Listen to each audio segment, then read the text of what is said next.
Alhamdulillah di akhir-akhir niki jenengan kalian kula diviralkan.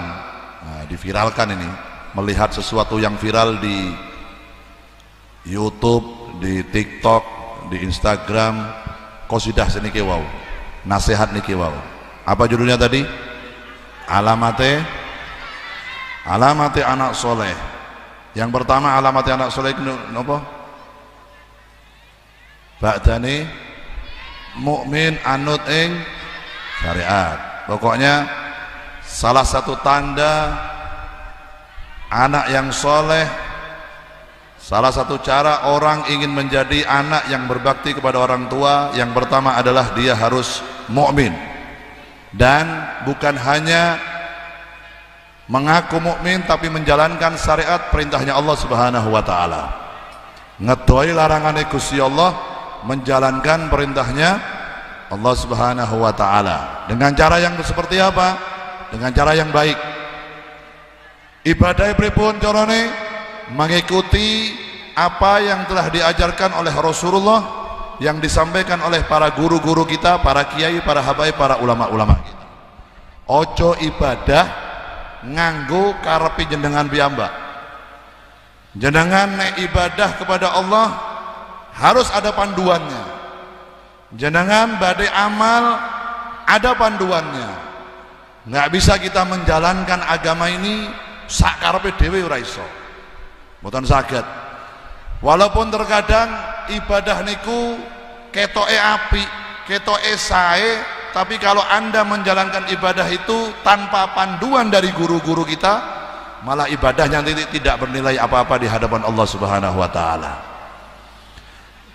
Sami mawon jenengan belajar agama.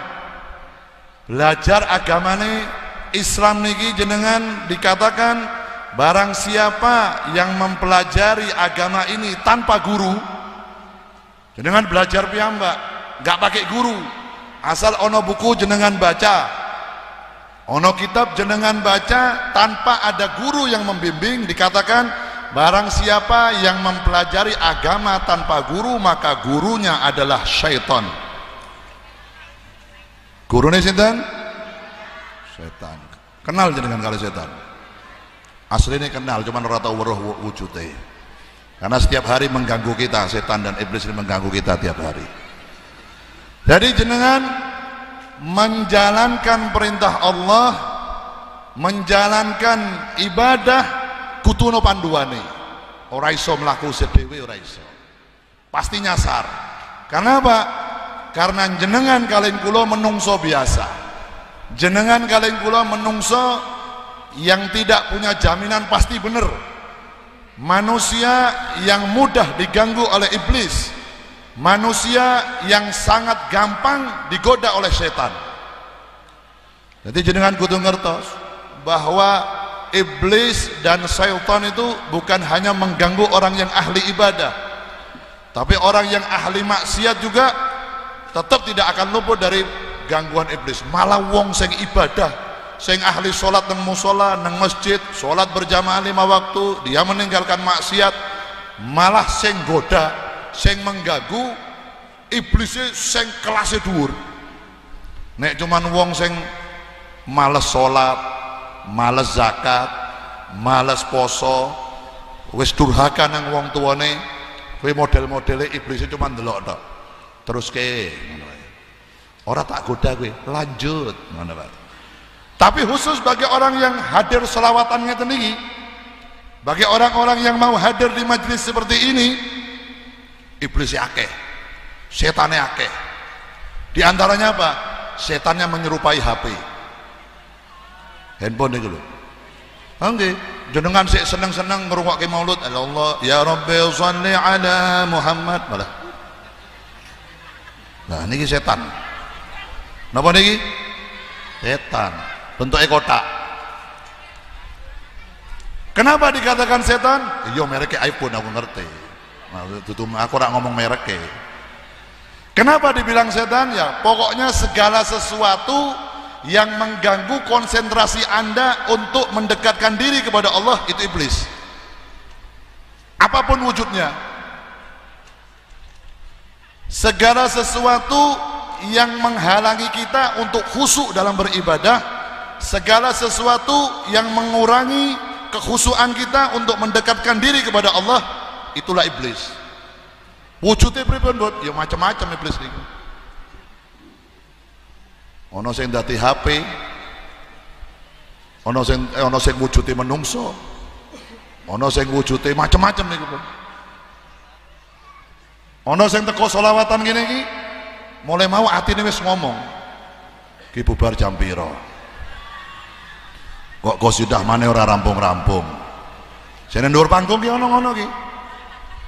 Aku wis cangkem wis kecut pengin udut. Udut ndur panggung ora enak karo Habibe.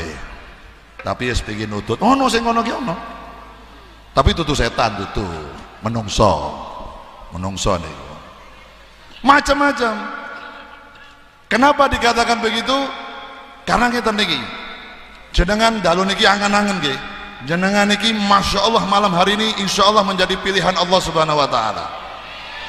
Sebabnya teng kitab niki, teng kitab Maulud ini dikatakan, wala'allallaha yanfa'u bihil mutakallima wassami. Sapa wonge sing maca kitab Maulid niki atau sing ngrungokke, orang boco tapi ngrungokke. Sejarahnya Kanjeng Nabi, wala'allallaha yanfa'u bihil mutakallima wassami fayadkhulani fi syafaati hadan nabiyyi syafi'. Maka orang sing boco maulud atau sing ngrungokke maulud, mereka akan dimasukkan ke dalam golongan orang yang berhak mendapat syafaat dari Nabi Muhammad SAW. Loh, saya mboten. Saya penjenengan orang moco sing kesel Habibidin cuma ngrungokke tok, tapi sampean malah untuk syafaat. Enak di Allah, nggak enak di gue. Malah jenengan enak, malah cuma ngrungokke tok. Allah. Ngene-ngene tok karo angop-angop. Untuk syafaat saya mboten. Fayadkhulani fi syafaati hadan nabiyyi syafi' wa yatarawwahani bi rauhi dzalikan na'im. Kalau jenengan sudah dimasukkan golongan orang-orang yang berhak mendapat syafaat Nabi Muhammad, maka jenengan kalian kulo yang masuk dalam golongan itu akan bisa mencium bau wanginya surganya Allah Subhanahu Wa Taala, dan akan dimasukkan ke dalam surga bersama Nabi Muhammad SAW. Saya mboten modal jenengan mlebet surga napa? Ora ana sing jawab to. Napa? Mau sholawat? Salah. Bener tapi ora pas. Bocah sholawat tok ora sholat lebih. Bocah sholawat tok tapi ora bakti nang wong tua piye? Bocah sholawat tok tapi tetap maksiat lho pripun? Konsekuensinya banyak.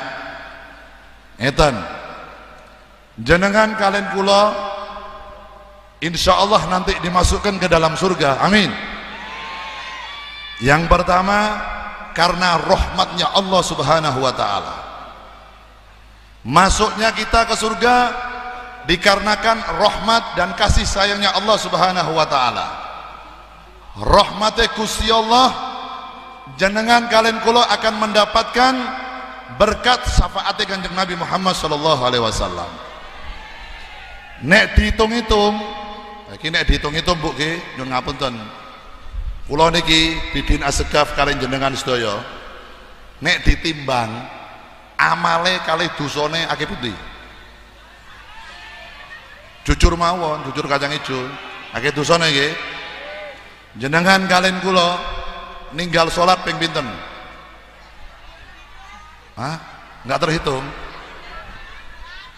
Jenengan kalian kula ngelakoni dosa ping pinten? Ora iso dihitung. Mboten saged dihitung. Masya Allah.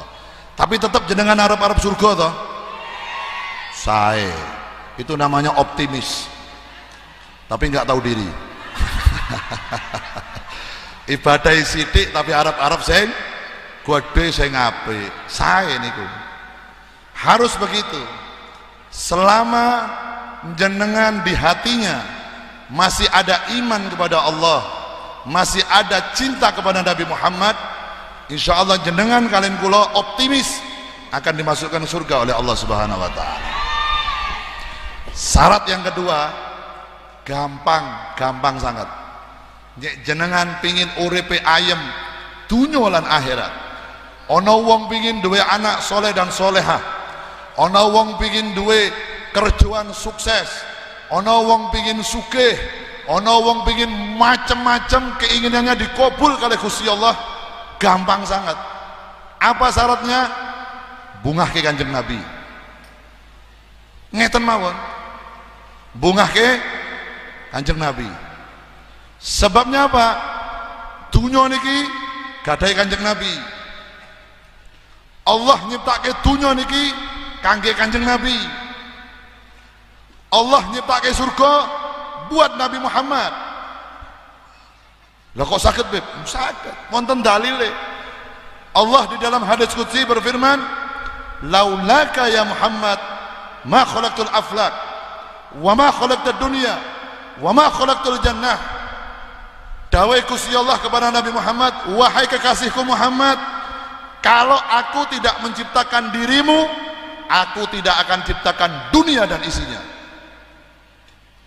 Tidak akan aku ciptakan surga, tidak akan aku ciptakan matahari, tidak akan aku ciptakan rembulan. Semua ciptaan itu aku ciptakan karena aku menciptakan kekasihku Muhammad sallallahu alaihi wasallam." Shallallahu alaihi Nabi Muhammad. Jadi asli ini dunya surga gadahi Kanjeng Nabi. Jenengan pingin seneng teng dunya, seneng ke sing duwe dunya. Sinten sing duwe dunya? Nabi Muhammad. Contohnya ngeten. Niki anggota kula niki, murid-murid kula niki. Az-Zahir nggih. Niki nderek kula. Bagaimana caranya supaya saya juga cinta kepada mereka? Bagaimana caranya supaya saya juga peduli kepada mereka? Bagaimana caranya supaya saya juga sayang kepada mereka? Gampang syaratnya. Niki cah-cah Az-Zahir niki sing penting bungahke kula. Sing disenengi Habibidin lakoni, sing ora disenengi kali Habibidin tinggalke. Maka mereka akan saya cintai. Karena apa? Karena mereka ikut saya. Mereka nunut nang omahku. Mereka masuk dalam rombongan saya. Mereka nunut nang mobilku. Ini mobil Az-Zahir, mobilku itu mobil ini. Makanya tak kayak jeneng Az-Zahir. Ojo sombong kowe. Aida-idasan kowe. Sallallahu alaihi Nabi Muhammad. Begitu juga jenengan kalian kula numpang teng dunyane Kanjeng Nabi. Ibaratnya jenengan mau tinggal numpang nang griyane Kanjeng Nabi. Teng daleme Kanjeng Nabi. Bagaimana caranya supaya yang punya rumah itu nggak keberatan kita numpang di situ? Gampang. Jenengan sebelum yang punya rumah bangun, jenengan bangun dulu. Resi omahe, rawatan omahe, rapikan rumahnya supaya yang punya rumah cinta kepada kita. Nah niki dunya. Jenengan aja nganggo akal nang dunya niki. Akal tok ora mampu. Akal tok ora jalan. Karena akal jenengan kalian kula bisa menipu kita. Akal kita bisa menipu supaya kita ini berbuat yang diharamkan oleh Allah Subhanahu wa taala. Tapi nek jenengan hidup di dunia menggunakan iman kepada Allah dan mahabbah kepada Rasulullah, urusan beres sedaya. Allahumma amin. Dunia niki jenengan pingin sukses, pingin kerja sukses, pingin sugih teng dunia berkah gampang, bungahke Kanjeng Nabi. Bagaimana caranya? Salat ojo ditinggal, poso ojo ditinggal, zakat ojo ditinggal. Jangan kau sakiti orang tuamu. Dengan cara seperti itu, maka Nabi Muhammad bahagia kepada kita, Nabi Muhammad cinta kepada kita, Nabi Muhammad sayang kepada kita. Dan siapapun yang dicintai oleh Nabi pasti dicintai oleh Allah Subhanahu wa taala. Siapapun yang disayangi oleh Nabi pasti akan mendapatkan rahmat dari Allah. Allahumma. Tapi kalau jenengan ngerepoti Kanjeng Nabi, ngeruweti Kanjeng Nabi, nambahi beban Kanjeng Nabi, dengan cara apa nambahi beban Nabi Muhammad? Ninggal sholat dengan sengaja, ninggal puasa dengan sengaja, ninggal zakat dengan sengaja, durhaka kepada orang tua, itu sama halnya jenengan kalian kula nambahi abot bebane Kanjeng Nabi Muhammad sallallahu alaihi wasallam. Wong model kaya ngene njaluk napa mawon diturut kalih Gusti Allah, tapi aja arep-arep uripe ayem. Aja terus salah, Beb niku wonten tangga kula, Beb niku wonten tiyang mriku nggih ora tau salat, ora tau poso, ora tau umroh, ora tau haji, ora tau sedekah, ora tau zakat, lho kok sugih, Beb? Pripun niku? Ya dudu wong kuwi tok, Fir'aun gitu sugih. Raja Fir'aun gitu, sing ngaku pangeran, sing ngelawan Nabi Musa, yang mau membunuh Rasulullah Nabi Musa, sugih. Kalau takaran orang sukses di dunia hanya kekayaan, maka Fir'aun orang yang paling sukses. Buktine pripun? Fir'aun matine kelelep nang tengah laut, dilelepke kalih Gusti Allah nang tengah laut, dan sampai hari ini jasadnya Fir'aun sudah ribuan tahun masih diselamatkan oleh Allah, tidak hancur. Tujuannya apa? Biar menjadi ibrah, biar menjadi pelajaran jenengan kalian kula. Hei menungso umatnya Kanjeng Nabi Muhammad, biyen ono umatnya Nabi Musa jenenge Ramses, julukane Fir'aun, ngaku pangeran, ngaku Tuhan, ngelawan utusanku, ngelawan rasulku, matine tak lelepke ning tengah laut. Sampean nek gelem ngaku kaya Fir'aun, lelepke juga nang laut Juwono. Nah, ngono maksude. Paham mboten? Ngeten niku. Jadi kalau takaran orang itu dicintai oleh Allah, pangkatnya tinggi, dadi raja, dadi presiden, dadi gubernur, dadi DPR, dadi bupati, oh berarti orang sukses? Belum tentu. Karena Raja Fir'aun itu raja yang paling tinggi di zamannya. Lah kalau takarannya wong sukses urip nang dunya sugih, dunyane blegedet, mobile ono 1447, sampai bayar pajaknya bingung kowe. Sepeda motore ono 6495, segala merek punya sepeda motor. Oh berarti ini orang sukses. Isik kalah karo jenenge wong Korun. Jenenge Korun nih, masya Allah, gudang emas iki ewonan. Dudu gudang beras, Bu, jerone gudang niku emas. Nek ana nang Juwono wong duwe gudang emas sampai ewonan ngono, masya Allah, ora sembayane. Malah Korun hidupnya, akhir hayatnya su'ul khotimah, akhir hayatnya ditelan oleh bumi. Bukan sukses itu takaran dari akeh duit, jabatannya dhuwur, bukan itu hidup yang sukses. Khusus umat Nabi Muhammad dikatakan sukses. Manusia umat Nabi Muhammad yang paling sukses adalah ketika dia mau meninggal dunia, dia bisa mengucapkan kalimat la ilaha illallah Muhammadur Rasulullah sallallahu alaihi wasallam, dan dia meninggalkan warisan anak-anak yang soleh dan solehah, hartanya bermanfaat sampai 7 turunan, itu sukses.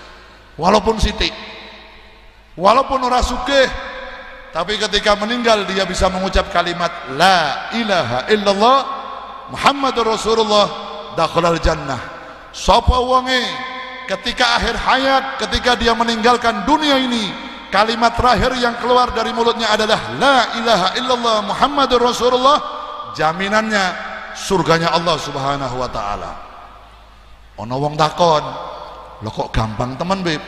Cuman nyebut kalimat la ilaha illallah Muhammadur Rasulullah mlebu surga walaupun banyak dosanya, walaupun banyak dosanya.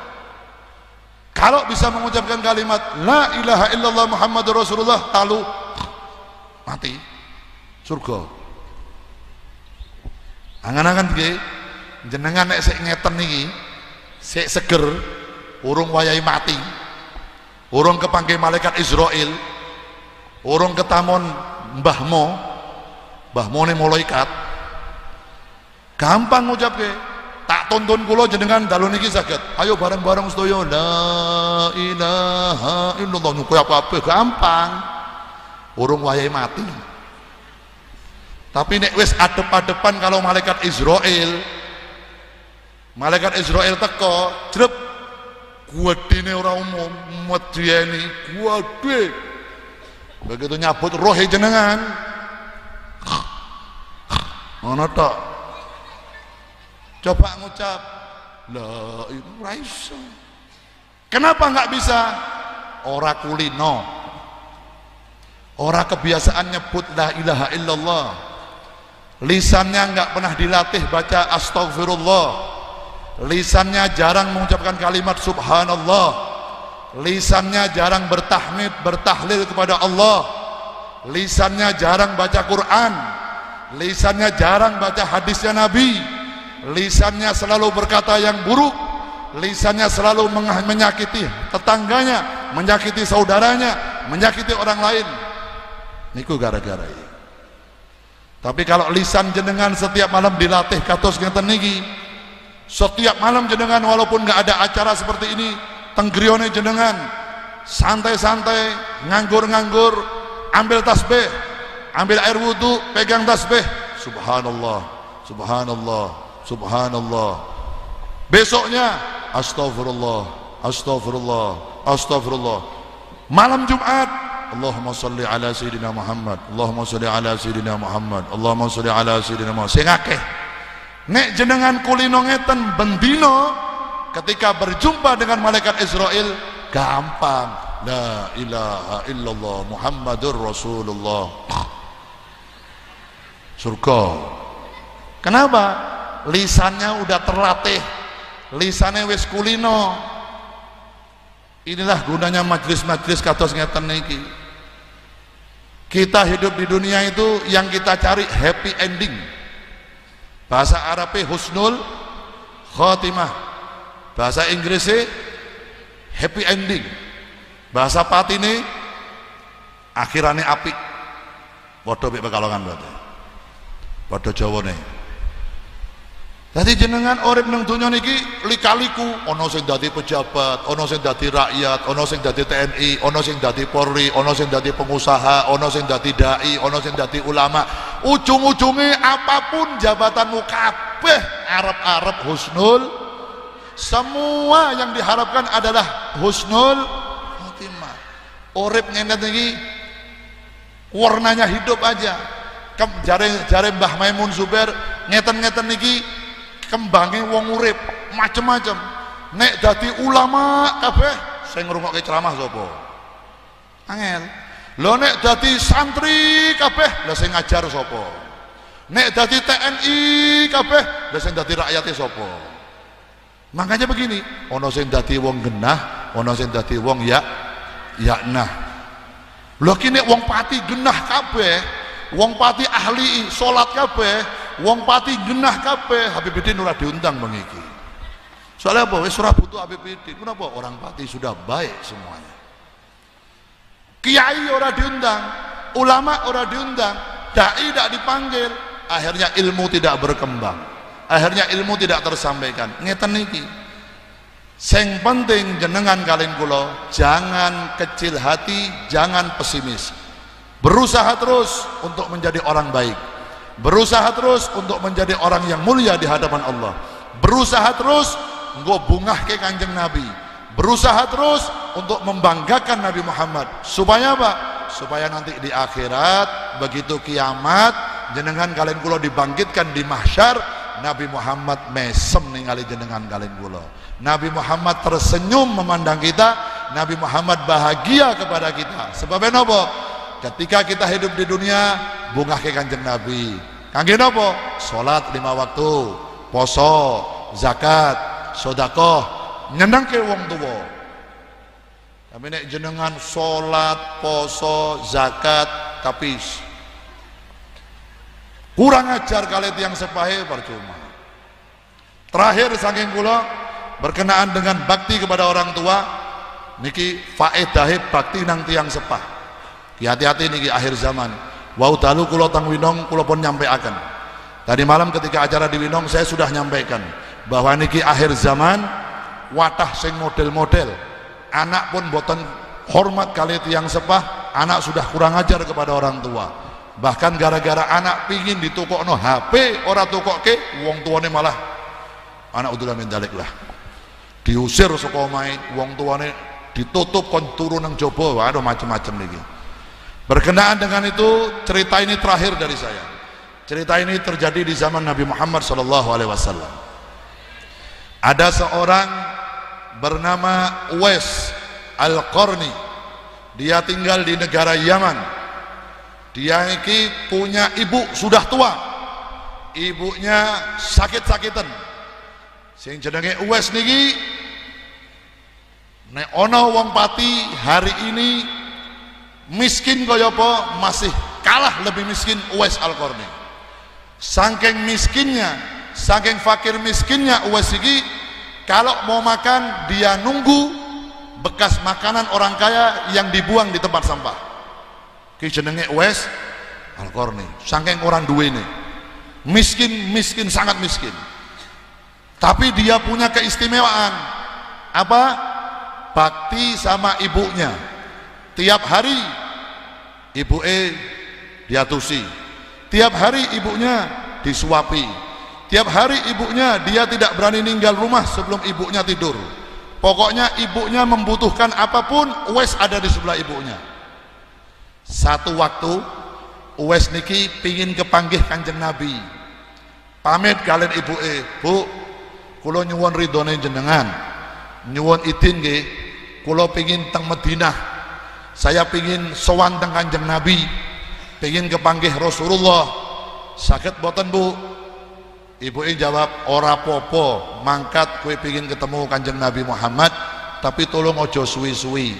Nek wis ketemu Kanjeng Nabi langsung mulih ya, karena ibumu ora ono sing ngrawat. Nggih Bu. Berangkat Uwais ke Madinah, jalan kaki. Jaraknya berapa? Ribuan kilo melaku, pingin berjumpa dengan kekasihnya, pingin melihat orang yang dicintai Nabi Muhammad SAW. Melampah, subhanallah, tugi Madinah, nyampe di kotanya Nabi Muhammad, ngetok pintu rumahnya Nabi Muhammad. Assalamualaikum ya Rasulullah, assalamualaikum ya Habib. Nggak ada yang bukain pintu. Sampai ketiga kali salam, ada suara dari dalam rumahnya Nabi Muhammad. Suara orang perempuan. Sinten niku? Garwane Kanjeng Nabi, Sayyidatuna Aisyah. Jawab ngeten, sinten nggih? Nyuwun sewu, suami saya Muhammad tidak ada di rumah. Suami saya Nabi Muhammad lagi, nek boten salah, lagi memimpin perang bersama dengan kaum Muhajirin dan Ansor. Jenengan sinten? Lalu Uwais mengatakan, oh nggih, kula niki perkenalkan, nama saya Uwais dari desa Qarn Yaman, pengin kepanggih Kanjeng Nabi. Nggih pun boten napa-napa, tolong nggih mangke nek Kanjeng Nabi pun pulang ke rumah, sampaikan salam saya. Uwais Al-Qarni datang ke sini ingin berjumpa Nabi Muhammad. Mulai, karena sesuai pesan ibunya, pokoknya kue tekan-tekan omai Nabi Muhammad, ketemu ora ketemu sepenting tekan Madinah, mulai oleh nggih Bu, pulang ya. Subhanallah, di tengah perjalanan pulang dari perang, Nabi Muhammad mau pulang ke rumahnya, malaikat Jibril turun menemui Nabi Muhammad. Ya Rasulullah, di rumahmu tadi ada orang yang mencintai dirimu, dia namanya Uwais. Allah mengatakan orang itu kalau berdoa kepada Allah, maka Allah akan membuka 7 pintu langitnya, dibuka oleh Allah. Dungone wong niku mau langsung tembus Gusti Allah, tidak akan tertolak oleh Allah Subhanahu wa taala. Namanya Uwais Al-Qarni dari desa Qarn Yaman. Rasulullah pulang, nyampe rumahnya Rasulullah langsung matur kali garwane Sayyidatuna Aisyah, Aisyah, mau ana wong luru aku? Nggih Kanjeng Nabi. Jenenge Uwais? Nggih. Wong Yaman? Nggih. Bajunya compang-camping? Nggih. Sobek-sobek bajunya? Nggih. Endi saiki wonge? Pun wangsul melih teng Yaman. Karena ibunya lagi sakit, dia izinnya cuma sebentar sama ibunya. Saya boten niku. Orang fakir, orang miskin, nggak punya apa-apa, modalnya pertama cinta pada Nabi, yang kedua bakti kepada ibunya. Malaikat Jibril kenal, Allah muji. Lalu Rasulullah mengatakan kepada menantunya Sayyidina Ali dan juga sahabat Umar bin Al-Khattab, wahai Umar, wahai Ali, nanti kalau kau berjumpa dengan orang namanya Uwais Al-Qarni, njaluk donga karo wong iku. Sembayangke jenengan. Sayyidina Ali, Sayyidina Umar. Sayyidina Umar ini mertuanya Nabi Muhammad. Sayyidina Ali niki menantunya Nabi Muhammad. Kali Kanjeng Nabi kon njaluk donga karo Uwais. Padahal menantunya Nabi Sayyidina Ali, Sayyidina Umar, mertuanya Nabi, insya Allah dijamin oleh Nabi Muhammad masuk dalam surga. Tapi perintahnya Nabi Muhammad suruh minta doa sama orang yang fakir miskin, Uwais Al-Qarni. Lalu Sayyidina Ali dan Sayyidina Umar mengatakan, kenapa ya Rasulullah saya harus minta doa kepada Uwais? Ketahuilah, tadi Jibril mengatakan berita kepadaku dari Allah Subhanahu wa taala, wong iku Uwais Al-Qarni nek dungo, nek mengadakan tangan kepada Allah ke atas langit, maka Allah tidak akan menolak doanya dia. Allah akan membuka pintu rahmatnya, Allah akan membuka pintu langit, langsung diijabah oleh Allah. Lalu Sayyidina Ali bertanya, sebabnya napa Kanjeng Nabi kok Uwais niku dicintai oleh Allah? Karena dia bakti kepada orang tuanya, karena dia nggak pernah menyakiti ibunya, karena dia membahagiakan ibunya, dan dia menjadikan ibunya laksana ratu di rumahnya. Dia menggendong ibunya, dia nggak pernah membuat ibunya kecewa, dia nggak pernah membuat ibunya menangis. Dia selalu membuat ibunya bahagia, membuat ibunya tersenyum, dan ibunya ridho kepada dia. Dengan ridhonya ibunya, maka Allah meridhoi dia. Dengan cintanya ibunya kepada dia, maka Allah mencintai dia. Shallu ala Nabi Muhammad. Tutu dolanan bakti nang tiang sepah niku. Zaman sekarang jenengan pingin urip ayem, enak, nikmat, berkah sampai sak lawase, jadikan ibumu ratu di rumahmu, jadikan ibumu permaisuri di rumahmu, maka kau akan diangkat, diberikan rezeki bagaikan raja oleh Allah Subhanahu wa taala. Ki zaman saiki kuwalik, yaknah bocah lanang cilik dirawat karo ibuke, begitu nikah nggawa bojone, sing asah-asah klambi bojone ibuke, sing masak nang dapur nggo mantune ibuke, sing asah-asah cuci piring bar mangan mantune ibuke. Ngono jaluk rezeki sing berkah pret. Boten. Wong lanang saiki luwih cinta karo bojone timbang ibuke. Nyun sewu Bu, sebagai istri-istri jangan perasaan, jangan terus Habibie kok ngomong ngono. Loh memang ngono. Seorang istri itu apabila sudah menikah, sudah menjadi seorang istrinya sang suami, maka si istri wajib 100% bakti kepada suaminya. Nang wong tuane pedot, ki wong wedok iki syariat lho, dudu ilmune BBD niki. Kita kei rahasia ben uripe jenengan enak. Tapi seorang suami walaupun dia sudah punya istri, tetap dia punya kewajiban bakti kepada orang tuanya. Ki suami. Setuju boten? Setuju ora setuju, yang ini aturane. Niki aturan saking Gusti Allah Subhanahu wa taala. Karena apa? Karena ridhallahi fi ridhal walidain. Ridhone Gusti Allah ngentosi ridhone wong tuwa. Bekas mantu ono. Iki mbiyen mantuku, saiki dudu. Tapi ora ono critane bekas anak ya ono. Iki mbiyen anakku, saiki dudu, ora ono. Api elek anak tetap. Oleh karena itu, perubahan hidup kita. Ini sekarang niki panduan hidup kita sebagai orang Islam yang ada di Indonesia. Kok berubah soalnya kenapa? Panduan sekarang orang-orang banyaknya hidup panduannya saking media sosial, panduannya saking YouTube, mengikuti yang rame di televisi, mengikuti yang rame di dunia barat. melupakan syariat Nabi Muhammad sallallahu alaihi wasallam.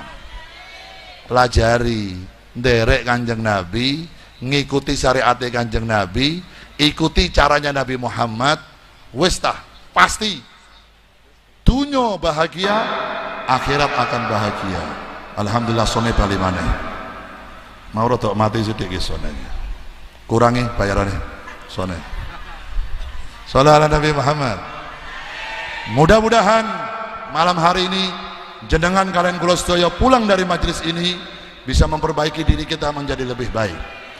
Bisa memperbaiki mahabbah kita pada Nabi Muhammad semakin baik, bisa menjalankan syariatnya Allah semakin baik, dan insya Allah bisa mendapatkan yang terbaik dari Allah Subhanahu wa ta'ala. Dunia kita dapatkan dengan baik dan berkah, akhirat kita dapatkan dengan baik dan barakah. Allahumma amin. Niku tungone Rabbana atina fid dunya hasanah wa fil akhirati hasanah wa qina. Allahumma ya rabbal alamin. Wis swara kuntai. Dilanjut nggih. Dan khususon doa saya spesial niki donga kula kangge PT Naifisa Bintang Jaya nih. Luar biasa nih. Rumah potong ayam peresmian ngundang solawat. Wah iki. Untuk pertama kali Az-Zahir solawatan nang kandang ayam iki iki. Untung urung dinggo kandang iki. Nek wis dinggo ayam kandang iki, masyaallah mampune iki. Tekan kene iki ngungkuli dupa mampune. Insyaallah berkah. Sukses, berkah, manfaat. Insyaallah bisa memberikan manfaat kepada orang yang ada di sekitar sini. Allahumma amin ya rabbal alamin. Ayo sambung lagi qasidah Yam Mimnah wal Madinah. Sampun apa dereng? Dereng nggih. Monggo Ustaz Dogi.